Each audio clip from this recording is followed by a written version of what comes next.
Salutations chers auditeurs et bienvenue dans mon livre audio Le psychothérapeute, un soutien spirituel, là où peu importe la forme et la source, le beau et le bon doit être reconnu.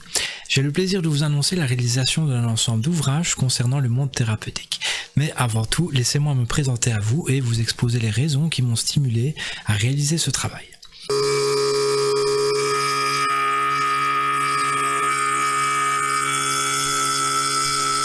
Alors tout d'abord, aux questions standards, qui es-tu et que fais-tu de la vie, j'aimerais vous répondre une phrase. Rien, je n'ai rien, je ne fais rien, je ne sers à rien, je suis nul. Et je vais vous demander de bien retenir cette phrase car elle est importante pour ma rédaction. Je répète, rien, je n'ai rien, je ne fais rien, je ne sers à rien, je suis nul. Néanmoins, je pense que je dois vous préciser quelques informations à mon sujet qui peuvent être pertinentes en fonction de ce qui va suivre. Je m'appelle Jonathan Ventin, 32 ans, célibataire, sans enfant, né et résident en Belgique. Depuis tout jeune, de nature réflexive et observatrice, je me suis toujours intéressé à la philosophie et la psychologie jusqu'au jour où, à mes 15 ans, on me présenta un livre sur le bouddhisme. Alors malheureusement, ce livre, je ne me rappelle pas du titre, mais son contenu a été tellement marquant pour moi que je n'en ai pas oublié grand-chose. Et une fois refermé, je fis un vœu bouddhiste qui déterminera la voie que je poursuivrai pour le reste de ma vie. Une fois refermé, au fait, je commença à rentrer en méditation. En fait, je rentrai pendant 3 mois dans un processus de méditation permanente, c'est-à-dire que tous les matins, en me réveillant, travail cognitif pour préserver le silence intérieur. Donc, observation de mes pensées, diminution des pensées, bien sûr, mais des actions, des paroles, de la consommation, en préservant bien sûr au maximum les moments de solitude pour ne pas être parasité par des conversations ou des actes inutiles. En parallèle, je continua à m'intéresser au bouddhisme et à d'autres sujets en rapport à la spiritualité. Jusqu'à ce que, alors que je méditais par terre comme à mon habitude avant d'aller dormir, je ressentis une petite chaleur dans le bas de mon ventre. En fait, j'avais réussi à diminuer les battements de mon cœur, tout simplement par la détente, en grande partie pour ça. Et j'avais développé un silence intérieur tellement profond que je n'entendais plus que mon cœur résonner. Et il commença à résonner de plus en plus en moi. Il résonna de plus en plus et il eut une réaction. Il s'est réaccéléré d'un coup et cette petite chaleur que je ressentais est montée dans mon ventre et s'est propagée dans tout mon corps. Mon corps s'est réchauffé, mon cœur s'est accéléré et donc ma respiration cardiaque également et j'ai pas trop compris ce qui se passait alors j'ai paniqué. J'ai alors fait une crise d'angoisse pendant 2-3 heures, pas moyen de me rattraper, submergé par des pensées et des émotions négatives telles que je suis seul, je suis en train de tout perdre, je vais mourir. Et cela peut s'expliquer du fait que pendant ces 3 mois, en fait, j'avais abandonné une partie de moi-même qui était reliée simplement à mon passé. Donc tout ce qui était mis en place pour moi extérieurement depuis la naissance, l'école, l'internat, la famille, les amis, mes autres occupations que je pouvais avoir, je les avais mis de côté, je m'en étais détaché pour préserver ce fameux silence intérieur. Tellement il me faisait du bien, en préservant le silence et donc la solitude, etc. Et mon ego, du coup, mon mental a réagi. Il s'est dit, oui, maintenant t'es quelqu'un, t'as des choses mises en place, va pas trop loin, gâche pas tout. Parce que il y avait également un sentiment d'inconnu qui s'était développé en moi. J'avais cette grosse sensation de rentrer dans l'inconnu. Et après réflexion, après recul, il s'agissait peut-être simplement d'une étape de conscience que j'allais franchir et que je n'étais pas prêt. Donc oui, voilà, j'ai à la fois fait une crise d'angoisse et une crise identitaire. Expérience donc un peu traumatisante. Après cela, je me suis éloigné de la méditation et de tout intérêt à la spiritualité pendant 2 ans. Et une fois que j'ai commencé à vivre seul, il a fallu que je me retrouve de nouveaux repères. Et quoi de mieux repère que le bien-être. Et je n'avais jamais oublié ce bien-être que j'avais ressenti durant ces 3 mois. Malgré que ça s'était mal terminé, je me suis dit, bon, fais attention cette fois-ci, mais continue quoi. Et donc j'ai continué en accumulant de nouvelles lectures, en accumulant de nouvelles connaissances, en exerçant de nouvelles pratiques et en augmentant la durée, la fréquence et l'intensité de mes méditations.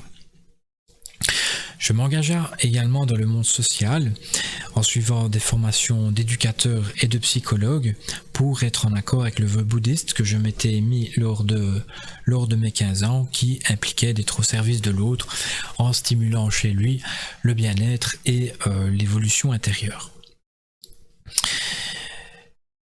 Alors, voilà, je vais pas trop rentrer dans les détails, mais je dois quand même vous dire que durant ma vie, j'ai eu pas mal d'infortunes au niveau familial, sentimental, scolaire, professionnel et matériel, impliquant que je passe de nombreuses années dans la solitude et un certain inconfort situationnel. Mais il y a deux choses chez moi sur quoi j'ai pu me rattacher et qui m'ont fourni bien souvent du bien-être et de la force. La spiritualité d'une part, bien sûr, et mon ordinateur d'autre part. La spiritualité qui comporte donc l'ensemble des éléments que je vais vous partager, mais en particulier la méditation, la respiration consciente, la stimulation des 5 sens, l'immobilité, le silence et le dialogue intérieur. Et mon ordinateur d'autre part, je ne vais pas vous faire toutes les louanges de ce qu'un ordinateur peut apporter d'un point de vue pratique et divertissement. C'est d'ailleurs lui qui m'a permis d'écrire et de vous partager à présent mon travail en audiovisuel. Alors oui, vous allez me dire, mais pourquoi n'as-tu pas essayé de chercher un guide et que, en effet, il est recommandé d'être accompagné d'un maître ou d'un guide. Je me suis souvent dit aussi, j'ai quand même besoin de réponses quand même à certaines questions et de savoir juste ce qui se passe aussi en moi. Néanmoins, le fait est que d'une part, je suis un peu orgueilleux et méfiant de nature, certes, mais aussi je pense très logique dans le sens où j'ai toujours eu conscience que seuls les moines bouddhistes, les chamans amérindiens et certains prêtres chrétiens peuvent se permettre de parler concernant la spiritualité au risque pour le reste de tomber sur des charlatans. Et d'autre part, j'ai toujours eu bien conscience que la solitude est un passage obligatoire pour une évolution spirituelle, car elle nous permet, dans l'évolution de tout homme, je pense que tout homme est censé vivre la solitude un moment. J'ai l'impression que c'est un peu obligatoire, parce qu'elle nous permet de rentrer en profondeur en nous-mêmes, en nous rapprochant de notre âme, par le dialogue intérieur, entre autres. Et c'est également à travers elle que j'ai pu donc accumuler les connaissances et expérimenter, développer les choses que je vais vous partager. Alors je ne prétends pas être un guide, un maître, un gourou, un professeur ou un professeur de quelque façon que ce soit. Je suis même très loin d'être accompli et ne pense pas être un modèle pour quiconque. Je vous propose alors de me considérer comme un informateur, car beaucoup des choses que je vais vous partager sont ont pour référence des connaissances extérieures qui proviennent à la fois de lectures, de diverses origines, scientifiques ou non scientifiques, des cours de psychologie de l'Université de Liège, de la recherche internet et de la filmographie. Et voilà, comme le titre le veut, je pense et j'espère devenir psychothérapeute en titre, et un soutien, un agent spirituel, comme si quelque part en même temps j'essayais d'apporter aux autres ce qu'il m'aurait manqué. Alors bon, maintenant, quelles sont les raisons qui m'ont stimulé à réaliser ce travail, étant donné que je n'ai pas forcément les critères requis mentionnés plus haut, c'est-à-dire un ego très diminué, rempli d'amour et de compassion et non corrompu par le monde matériel. Eh bien, j'avais pris la décision un jour, finalement, d'écrire un peu tous les jours sur Facebook, en ayant compris la grande valeur communicative de cette plateforme. J'avais commencé déjà tout seul chez moi sur des papiers, et puis je me suis dit, allez, balance, ça te fait du bien, et il est possible. Je pense et j'espère que ça puisse faire du bien à d'autres. C'était des citations principalement à caractère de développement personnel de ma part ou de retranscription de personnages historiques ou modernes. C'est alors que deux amis me disent à un moment donné, tu vas écrire un livre ou quoi? Et bien sûr, ma réponse directe était non. Néanmoins, l'idée émergeante dans ma tête, je commençais à le ruminer et me suis dit, et si j'écrivais un livre, qu'est-ce que j'y mettrais? Et là, tout ce que j'ai appris, expérimenté et déduit depuis mes 15 ans refit surface. Et pendant 2 semaines, je fus frénétique. Je commença donc à écrire 1 ou 2 mots sur Word et je me suis dit, qu'est-ce que tu as le plus gros sur le cœur? Et c'était au fait les ennemis de l'homme bouddhiste, la peur, le désir et l'orgueil. Parce que c'est... Bien sûr, ennemi, c'est pas un bon terme, hein. On peut dire obstacle, vous voyez. Mais la peur, le désir et l'orgueil, ça régit nos vies, au fait. Et c'est à la fois ce qui nous fait vivre et ce qui nous fait souffrir. Je développe bien sûr tout ça dans le 2e chapitre, tout simplement, ça va assez vite, hein. Mais et c'est ce qui me tenait vraiment à cœur. Et donc j'ai commencé là, avec les larmes aux yeux assez souvent, puis je me suis dit je pourrais rajouter ça. Et tout concorde, tout passe au fait, pour moi en tout cas. Et donc, pendant 2 semaines, je fus frénétique, pulsion qui est devenue une habitude pendant au moins 1 an, où j'avais des petits... j'avais un papier dans la poche où j'écrivais, en allant à l'université et au travail, un papier en poche où j'écrivais tout ce que j'avais en tête, puis retranscrivais après, remettais au net sur mon ordinateur. Je me structurais ensuite en m'y consacrant plusieurs heures par jour entre mes cours universitaires, bien souvent à la bibliothèque, pendant quelques années, puis le laissa un peu de côté et m'y remis plus sérieusement une fois que j'ai obtenu mon diplôme de psychologie pour le terminer en tant que vrai premier jet. Il me fallut alors environ 5 ans pour l'achever. Alors, quel est ce fameux travail? Eh bien, au fait, il s'agit d'un recueil de savoirs spirituels et psychologiques d'origines différentes afin d'essayer d'apporter une perspective d'union entre les informations, afin d'essayer d'apporter un point de vue le plus élaboré et précis possible à quelqu'un s'engageant sur la voie du développement personnel. Sa composition est de 4 parties. Alors, première partie, les courants spirituels, où je vous présente 3 courants d'origines différentes et relativement importants, que sont le bouddhisme, le chamanisme et le christianisme. Je vous présente le bouddhisme à travers ces notions psycho-humanistes que sont les dimensions de l'homme, les ennemis de l'homme et le samsara et nirvana. Le chamanisme à travers nos connaissances scientifiques et amérindiennes du monde naturel, en commençant par l'origine de la vie, de l'univers, en accord avec, donc je me réfère à la théorie scientifique du Big Bang, jusqu'à l'apparition de la vie sur Terre, et donc présentation des règnes animal, végétal et minéral. Importance donnée au chiffre 4 et du chiffre 2 dans la nature. Les profils totémiques et le chaman. Christianisme, où là j'explorerai l'ensemble de la Bible avec vous en laissant un maximum de côté le côté historique, merveilleux et miraculeux du livre pour ne se consacrer que sur ce qui est moral et éducatif, donc l'Ancien Testament et le Nouveau Testament. Petit chapitre ensuite sur les péchés, les 7 péchés capitaux et les 4 vertus catholiques. Et enfin les saints en vous relatant leurs faits et leur impact sur notre monde, qui pourrait nous inspirer sur la voie de la vertu, la voie de la perfection, disons.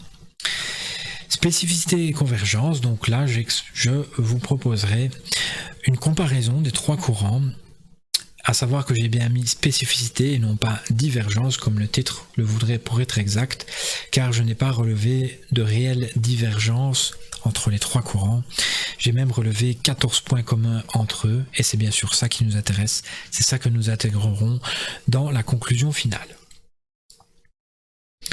Deuxième partie, les pratiques spirituelles, où là je vous présente différentes techniques psychothérapeutiques renforçatrices et purificatrices d'origine différente ou commune à travers le monde, que sont la méditation bien sûr, la respiration, la catharsis, le jeûne, le pèlerinage et la prière.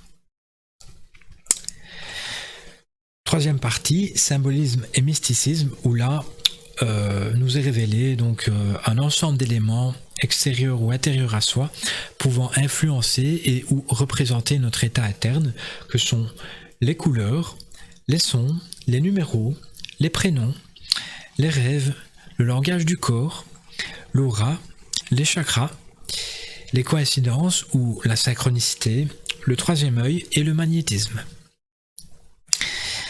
Quatrième partie, l'apport spirituel, où là disons que c'est une petite argumentation de ce que le monde spirituel pourrait nous apporter de bien dans notre vie quotidienne moderne, avec pour commencer disons une contre-argumentation, un point avertissement où je vous expose les risques et revers envisageables si les informations que je vous ai partagées sont mal comprises ou appliquées. Bien sûr, risques et revers que j'ai tout expérimenté et continue d'expérimenter pour certains. Spiritualité et modernité, où là je vous proposerai différentes pistes d'équilibre entre les anciennes et nouvelles croyances, les croyances occidentales, les croyances orientales, etc. Et bien sûr, en conclusion, je vous proposerai un programme psychothérapeutique de type développement personnel, spirituel, en d'autres termes un programme spirituel qui intégrera l'ensemble des éléments que je vous ai partagés de façon ordonnée et structurée. Alors le premier tome est disponible en version papier.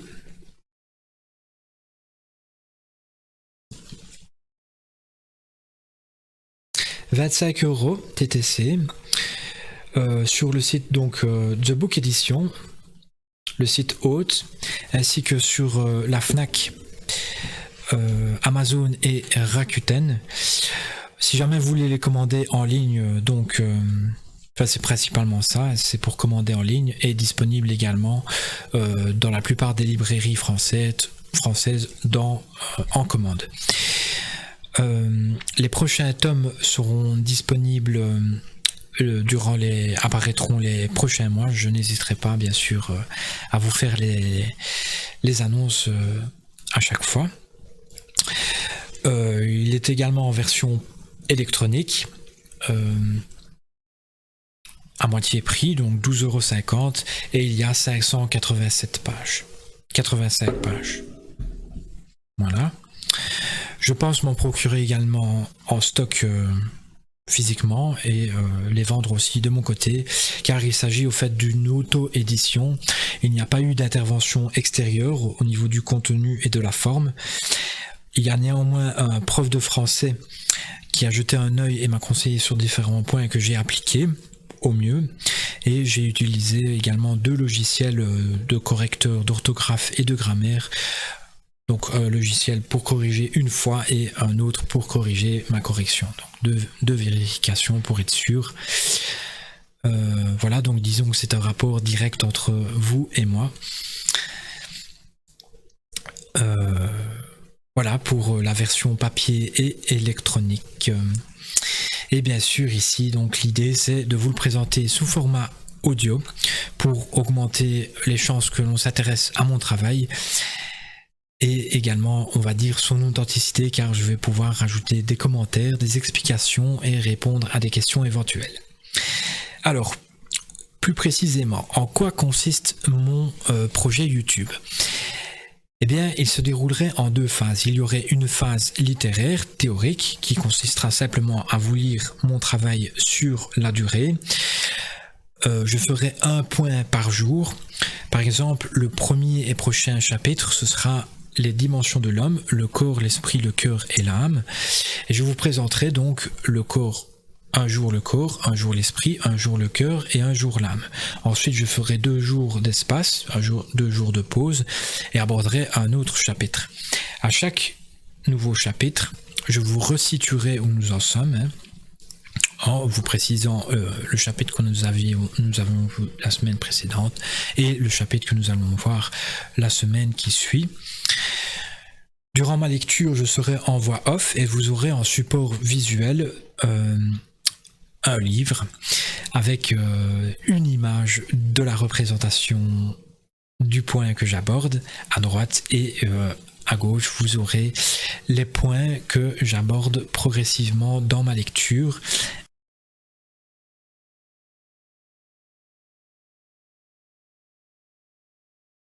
Ainsi que des phrases et des mots importants qui s'afficheront lors de ma lecture, quoi. Je vous mets également à disposition des playlists de musique bouddhiste, amérinde, chamanique et chrétienne, ainsi que des discours de motivation qui nous stimulent sur la voie du développement personnel, en anglais principalement, donc que en anglais au fait, par des personnages historiques ou modernes. À part pour les discours de motivation, en fait, je vous invite donc à écouter les playlists dans le fond de vos lectures, ce qui pourra, de votre audition, ce qui pourra donner une meilleure expérience, une meilleure expérience auditive. Voilà pour la partie théorique. Alors la partie pratique, nous n'y sommes pas encore, mais j'ai déjà pensé, l'idée ce serait donc de expérimenter le programme en question que je vous propose dans ma conclusion. Expérimenter donc de façon tout à fait anonyme sur YouTube, hein. Je vous mets mon mail également dans la description, il y aura mon mail, ainsi que les différents liens pour commander le livre, bien sûr. Si vous désirez donc expérimenter le programme, vous pouvez me joindre par mail. Ça peut se faire tout à fait en privé, juste vous et moi. Soit ça peut se faire, de toute façon, ce sera toujours vous et moi, soit en privé et ça reste privé, soit on peut le publier sur YouTube, ce qui donnera plus d'authenticité à mon travail, ça pourra m'aider.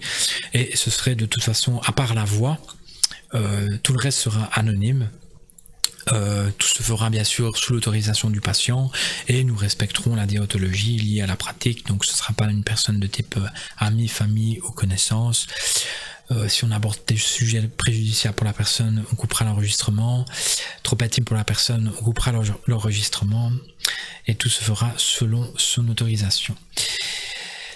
Alors, le programme en fait comporte 40 points à intégrer, donc il faut envisager 40 séances au moins. Maintenant, il n'y a aucune obligation, la personne peut s'en aller quand elle veut, mais pour le programme complet, pour moi, toutes les notions sont importantes quand même. Toutes les notions, tous les points que j'aborderai peuvent contribuer à du bien-être, en fait, et à un certain renforcement intérieur. Donc, ils sont quand même assez importants. Il y aurait 4 dimensions et tous les points d'une dimension devront être intégrés, ce sera ordonné, et tous les points d'une dimension devront être intégrés pour passer à la dimension d'après. Et je vous rassure, les deux premières dimensions sont faites pour nous faire du bien et nous renforcer, pour nous préparer aux épreuves de la 3e et 4e dimension. Alors, je n'ai pas encore le titre officiel de psychothérapeute, j'ai un bac de psychologie et non un master. Alors l'idée, bien sûr, ce serait de finir par l'obtenir d'ici là, et si ce n'est pas le cas, eh bien ce serait, j'envisage 2 solutions, soit une personne intéressée et ayant le titre, je pourrais laisser cette personne faire les séances à ma place, ou alors j'adopterai un autre statut tel que coach de vie ou coach personnel, ce qui rentrerait très bien dans le cadre de mon programme. Je n'aime pas trop ce titre coach, c'est un peu prétentieux, simplement je trouve, je préfère de loin le terme soutien spirituel ou soutien. Parce que je suis aussi convaincu qu'en tant que substance divine, nous avons tous les capacités nécessaires pour réaliser le travail, l'évolution personnelle à 90% seul et 10% avec un accompagnement. C'est pourquoi soutien, support ou accompagnateur aurait pu convenir également. Et enfin, dernière condition, il y a une condition importante, c'est que pour réaliser mon programme, il faut que ça se réalise à prix libre. Voilà. Donc le thérapeute qui réalise le programme devra exiger un prix libre, voire pas de prix, quoi. Donc voilà, c'est tout. C'est avec un grand plaisir que je m'engage sur cette aventure avec vous. Je l'ai écrit, je vais le voir. Maintenant, j'en fais la promotion et je vais le lire tout simplement avec vous. Et avec un peu de chance, j'espère pouvoir l'expérimenter également avec vous. Donc voilà. Je vous dis à demain pour commencer l'introduction du premier tome. Ou sinon, merci de me suivre et à bientôt pour une nouvelle lecture.